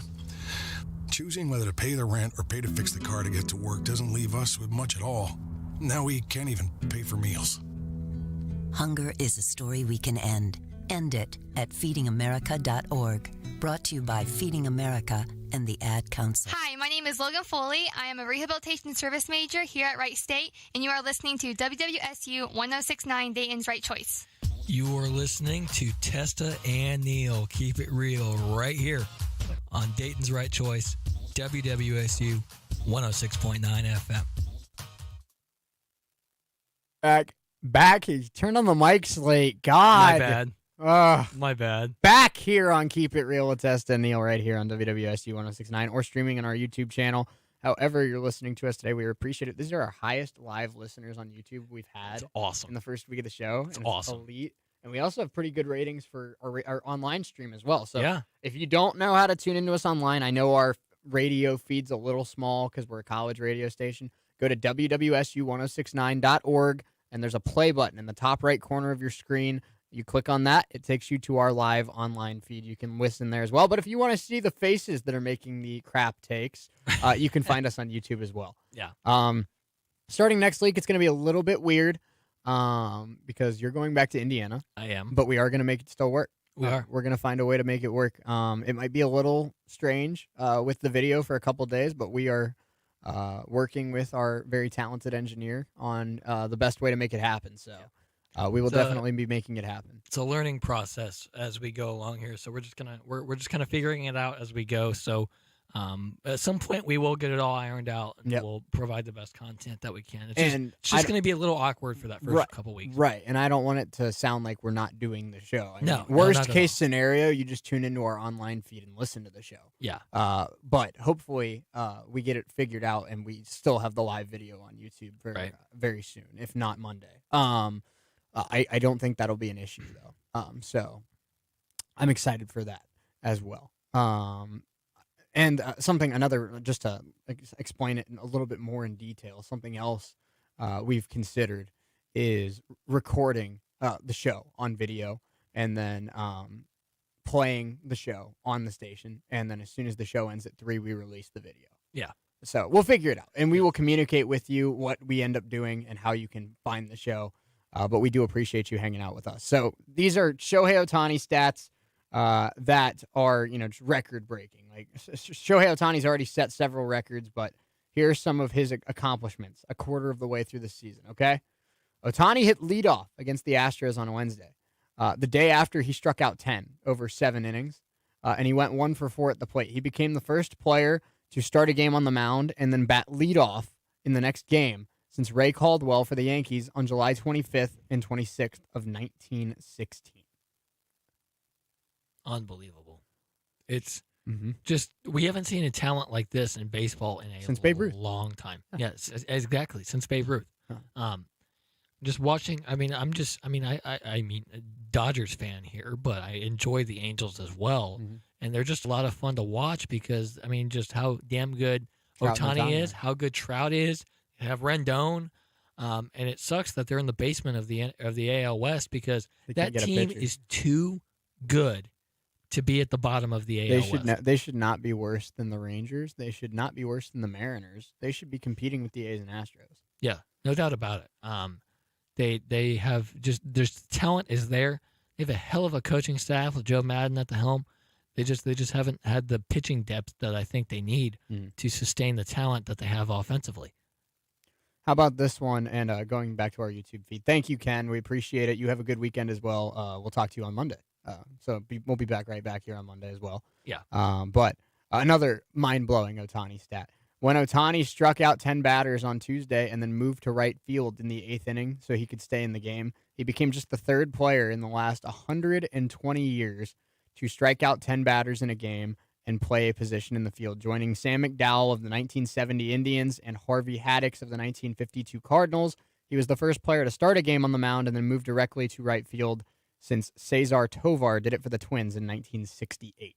Wow. So, I mean, the only reason Madden did that is because they wanted to keep his bat in the lineup. So, the versatility. I mean, Ohtani's the ultimate utility guy. He can pitch, he can go play right field, and he can hit the hell out of the ball. And he's a good right fielder. He has a great arm. He pitches. Exactly. Yeah. So he's really athletic. He has 6 stolen bases this year. Yeah. So. Yeah. So, I mean, the Angels are just, I mean, they've just gotten. It's an incredible amount of luck. We talk about guys like Trout and Buxton as 5-tool players: contact, power, speed, defense, and arm strength. Ohtani might be the world's first 6-tool player, where you have contact, power, defense, arm strength, speed, and pitching. Yeah. He's a 6-tool player. You've never heard of a 6-tool player in your Shohei life Ohtani just before invented something. Ohtani. Yeah. Exactly. And here's the most mind-blowing stat, in my opinion. Shohei Ohtani has started a game this year twice, entering the day leading the league in home runs. That's the first time a player has done that since Babe Ruth in 1919. But Ohtani's done something that Ruth never did. He's the only player in the history of baseball to have at least 10 homers in a season and also a 10 strikeout game in the same season. He also did it during his AL Rookie of the Year award campaign in 2018, and he's done it again this year. So nobody had ever done it before in the 160 years of baseball history. Shohei Ohtani's done it twice in 3 years. Unbelievable. It's just that's crazy. How about this news out of the NBA? NBA news, not really NBA like players, but Chris Webber and Turner Sports have parted ways. So Chris Webber will not be a part of any broadcast teams for TNT going into the NBA playoffs coming up here in a few weeks. That's interesting. Huh. That's really interesting. But one team, I mean, going back to the NBA, is one team that I really, really like going into the playoffs, and we talked about it in the last few weeks, is the Dallas Mavericks. Yeah. Yeah. And, I mean, with the talent that Luka has, I mean, we all know how good Luka is. And we talked about it the other day. If Kristaps Porzingis can come back, and those two guys can play on the floor together, watch out. Yeah, it's insane. I mean, I'm a huge Luka fan. I went to Chipotle a week ago. Of course you did. Can you blame me? Chipotle is very good. Chipotle is fantastic. And if Chipotle wants to sponsor the show, just hook me up. By all means. Hook me up. I mean, we will eat on the air if that's what it exactly. takes. I will eat live on the video feed if you give me like a free bowl a week. That's all I want. One free bowl. It doesn't even have to be every day, you know? But I was at Chipotle, and there was a guy sitting in there with a gold and white Luka Doncic jersey. And I'm like, I want to buy that. And I'm not even a Mavericks fan because I just love Luka. I really think the Mavericks could be the team. I think the Mavericks and the Knicks are the two teams that nobody's really giving the credit of the top tier teams in the playoffs, but I think they're right there. I mean, everyone's talking about Nets, Sixers, Heat, Lakers, Clippers, Jazz, Suns. Nobody's talking about the Mavs and nobody's talking about the Knicks. And the way the Knicks are playing right now, I think they have an upset in them. And the way the Mavericks are when Kristaps and Luka are on the floor together, I really think the Mavericks might get to the Western Conference Finals. Yeah, they definitely have a shot.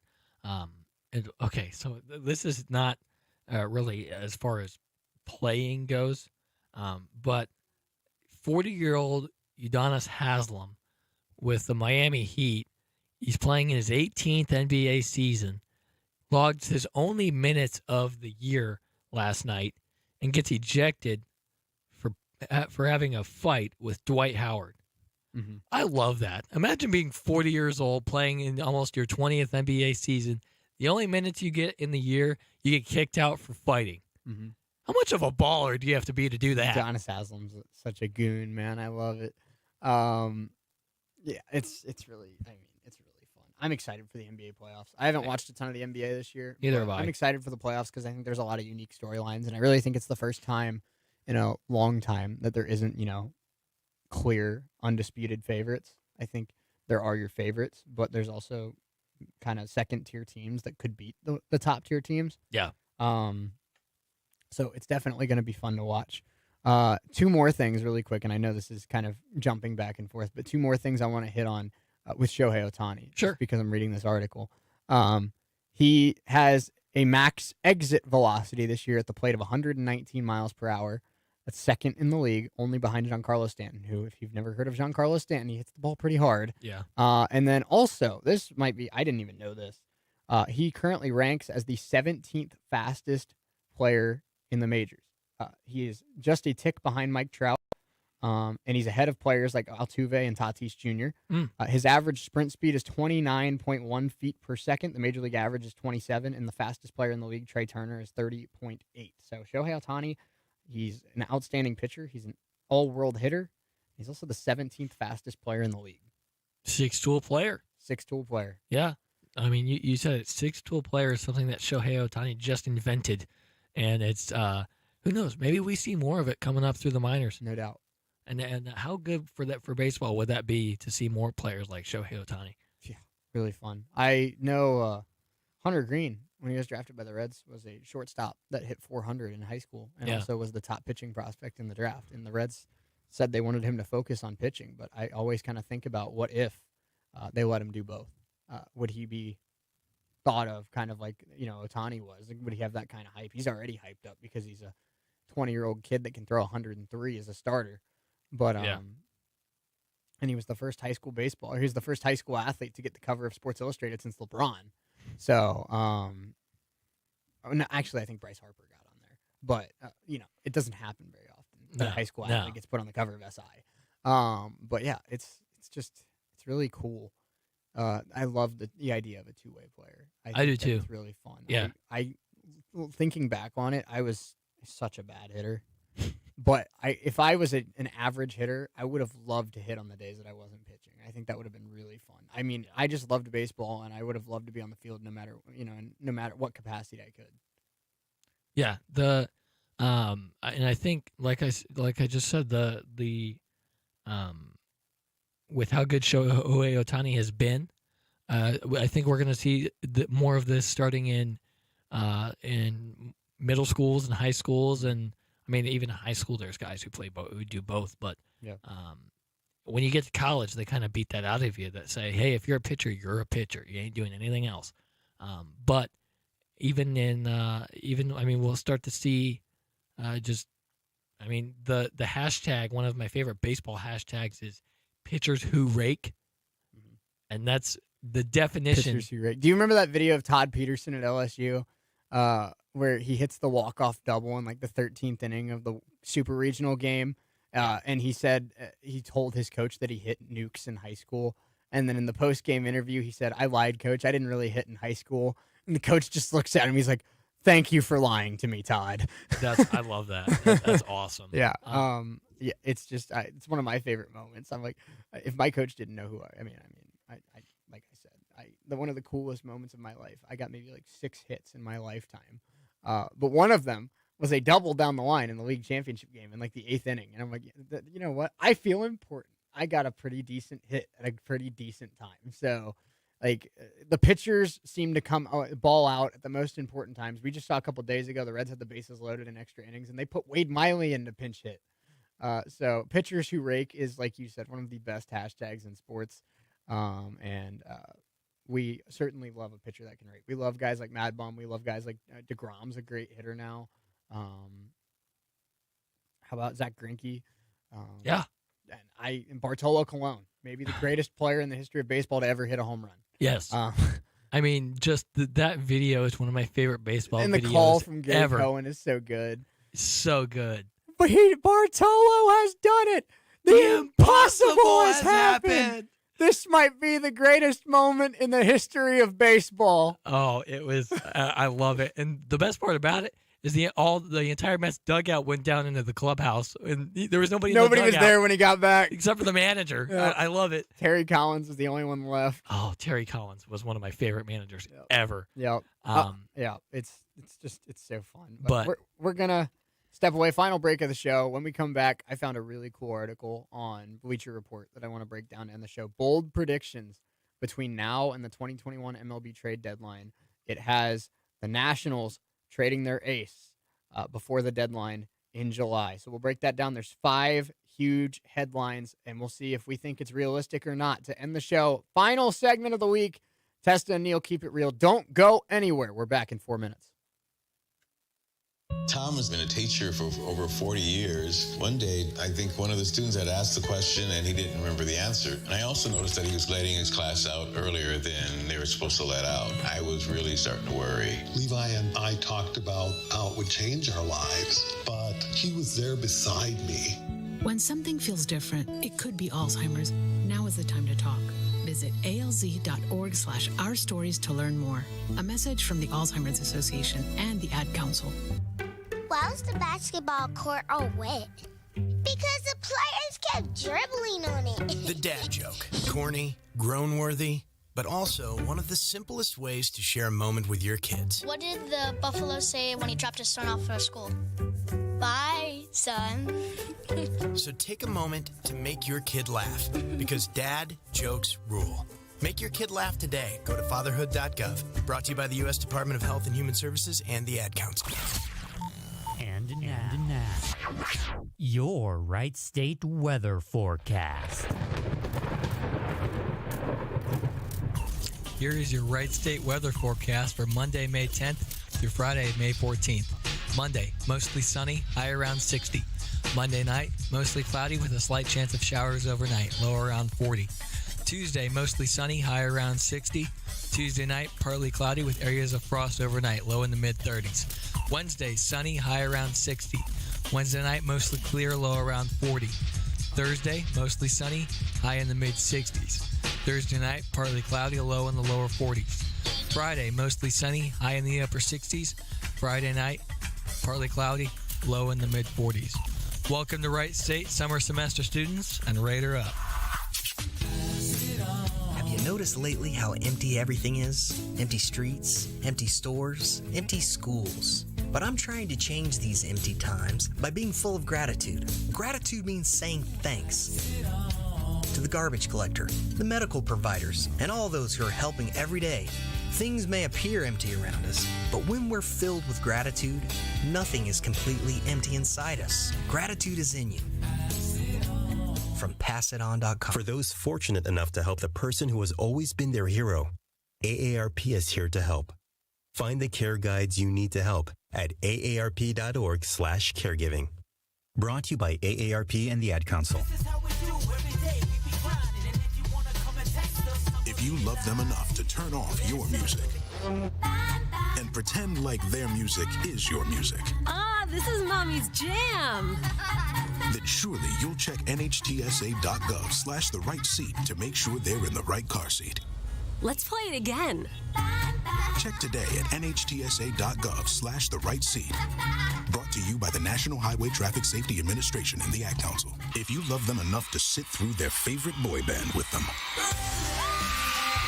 then surely you'll check nhtsa.gov/the-right-seat to make sure they're correctly buckled in the back seat. Brought to you by the National Highway Traffic Safety Administration and the Ad Council. I asked what kind of family she wanted. She said, a family like yours. Learn more about adopting a teen at adoptuskids.org. You can't imagine the reward. Brought to you by the U.S. Department of Health and Human Services, Adopt U.S. Kids, and the Ad Council. Watch out! You got me! The galaxy is safe once again.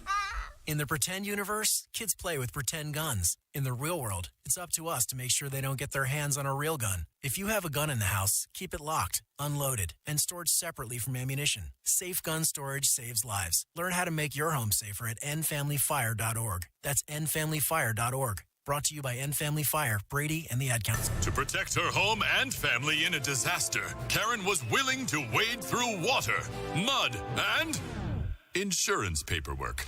Yeah, I can do this. You go, Karen! By simply understanding and updating what her insurance covers and doesn't cover now, she'll be better prepared no matter when disaster strikes. Learn other simple ways to protect your home and family before a natural disaster at ready.gov. That's ready.gov. A message from FEMA and the Ad Council. How do airplanes fly? What's in this box? What does this thing do?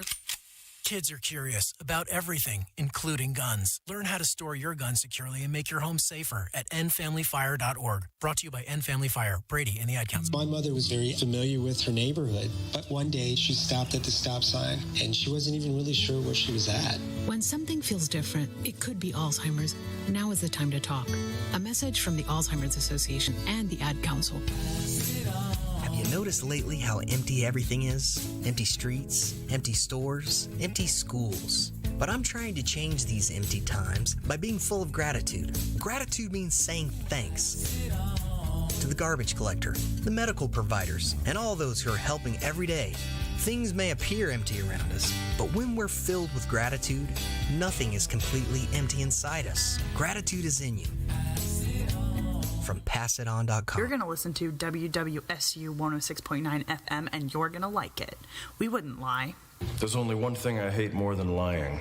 Skim milk, which is water that's lying about being milk.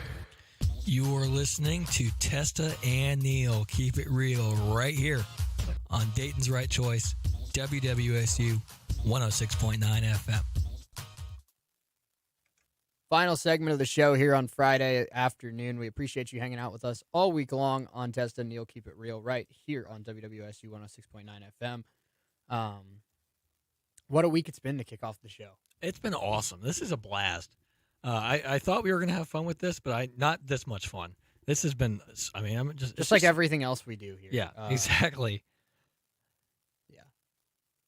Yeah, just like everything else we do here, we have more fun than we're supposed to have. Exactly. But, yeah, it's been really, really fun. So let's get into this bold predictions between now and the 2021 MLB trade deadline. This is written by Abby Mastracco. Abby Mastracco. I'm not sure if I'm pronouncing that right or not, but Abby at Bleacher Report writes this article. Bold predictions between now and the deadline. In the first one, the Washington Nationals part ways with their longtime ace and trade Max Scherzer. The 2019 World Series champs have been trying to keep their championship window open, but they finished 26-34 last season and now are 14-19 to start off this year in a winnable division. The Nationals right now have a 9.3% chance of making the playoffs according to Fangraphs. Strasburg and Soto have been injured for parts of the year, but is this the time where you trade Max Scherzer and kind of start to build forward? Patrick Corbin will likely stay, obviously, with the Nats. Trey Turner has another year of team control. But trading Scherzer right now at 36 years old suggests that he's valuable enough to command a prospect package that might have some MLB-ready talent. So what do you think? Do you think this is fact or fiction? The Max Scherzer is traded by the Washington Nationals. I think it's fiction. I still think there's no way in hell you trade Max Scherzer especially with how good he still is after. I mean, it's very hard to find pitchers who are this good for this long. They don't come around that often. So I think that's fiction. I don't think there's no way you trade Scherzer, especially with how good he still is at this point in his career. Mm-hmm.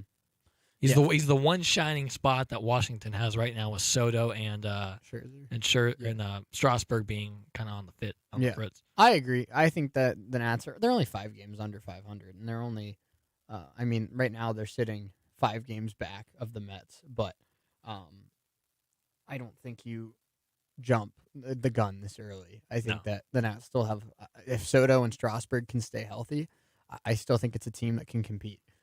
So I agree with you. I think that Scherzer stays a Nat until he's a free agent. A favorite will fade in the AL East.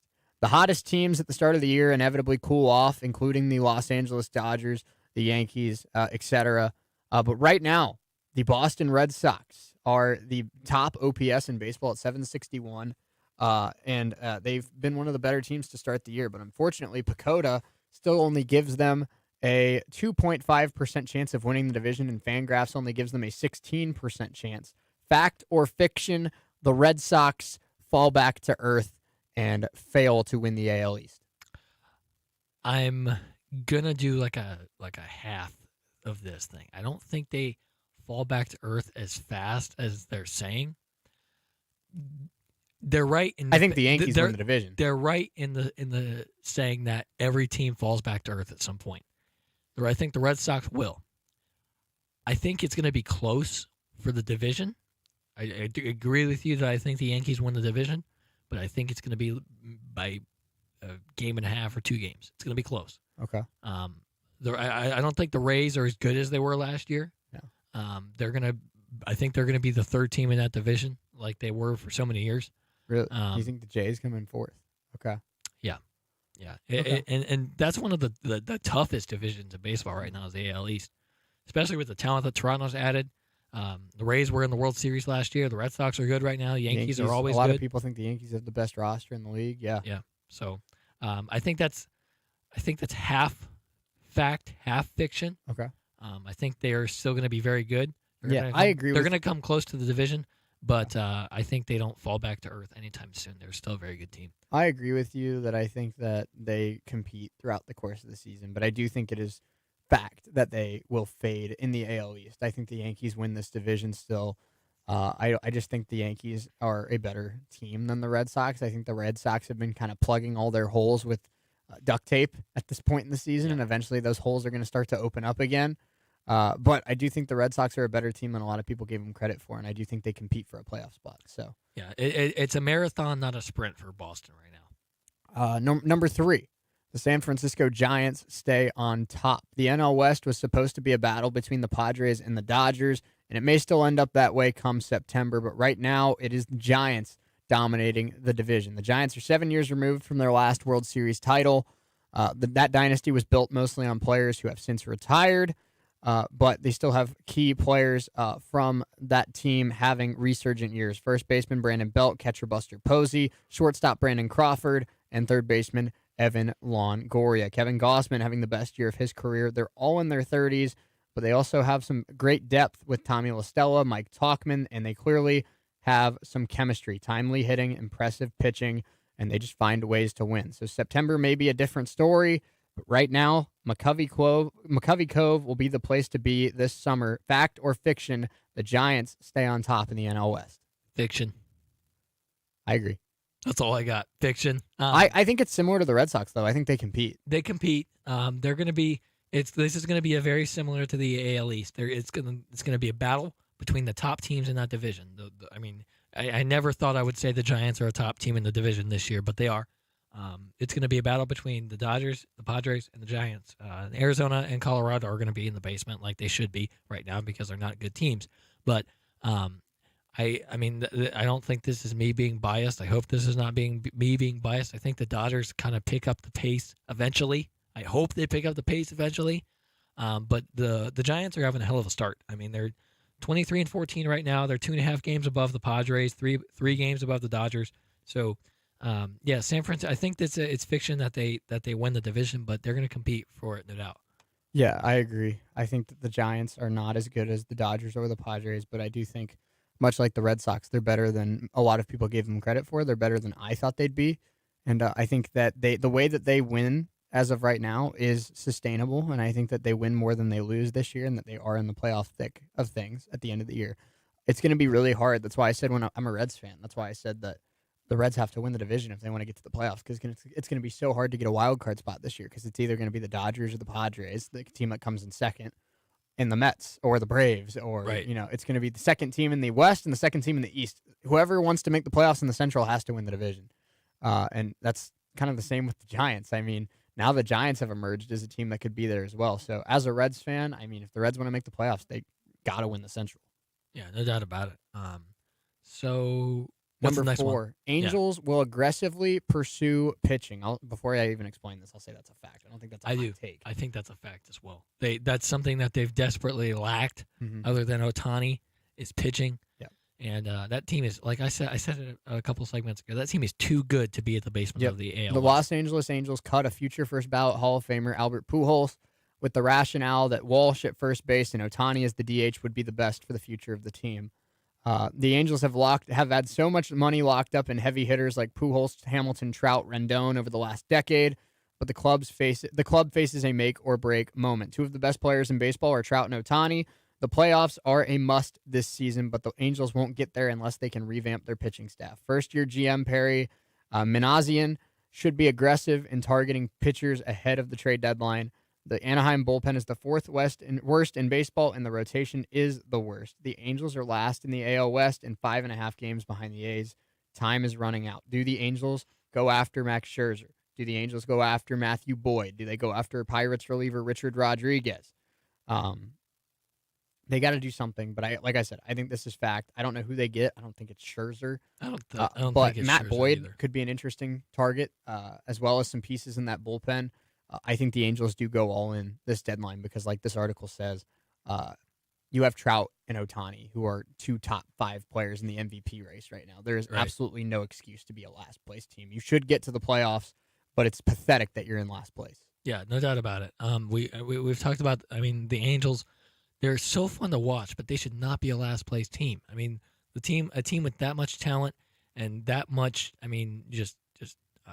don't want to say popularity because the Dodgers win the popularity battle in LA, but that much intrigue to watch, I think I'm looking for, is just it shouldn't justify being a last place team in your division. Mm-hmm.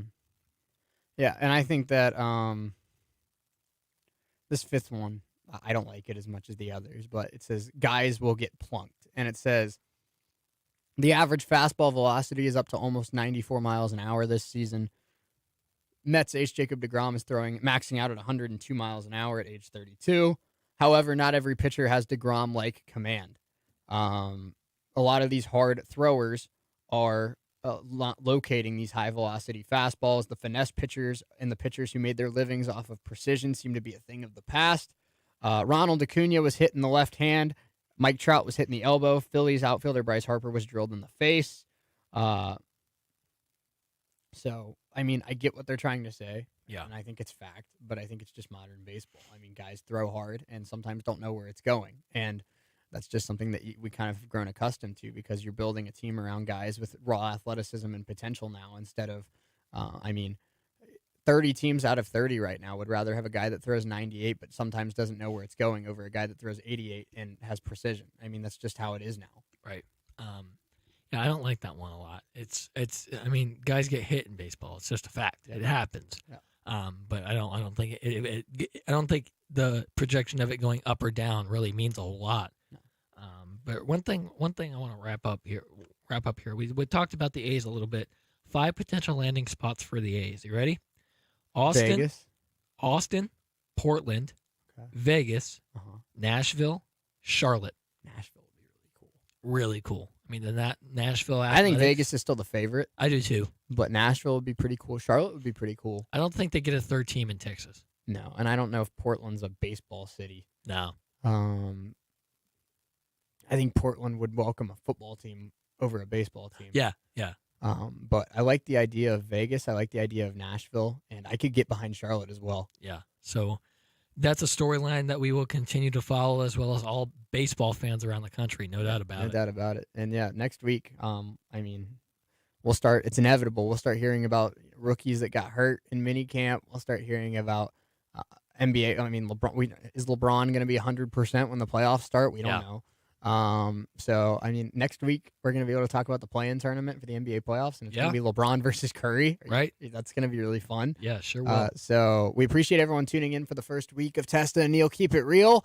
We will be back on Monday at 1 o'clock here on WWSU 106.9 FM. Like I said, follow us on social media.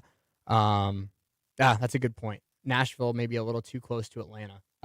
It'd be hard to get a new fan base because a lot of fans in Tennessee are tied to either the Reds in the north or the Braves in the south. Right. So that's a good point. Yeah.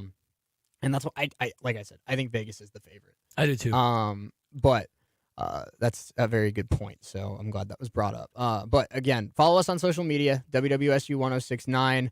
And then also our personals at Parker Testa, at ESPN Shea Neal. You can catch us there, and we'll let you know as soon as we know kind of how we're going to stream the show when Parker's back in Indiana, how everything's going to work out. We're going to make it work as best we can, but make sure you follow us there for all the latest information as well. But we appreciate you hanging out with us all week long, and until Monday, for Parker Testa across the studio in front of me, I am Shea Neal saying so long and keep it real. We'll see you Monday. You're listening to WWSU 106.9 FM, Fairborn, Dayton, Dayton's right choice. How do airplanes fly? What's in this box?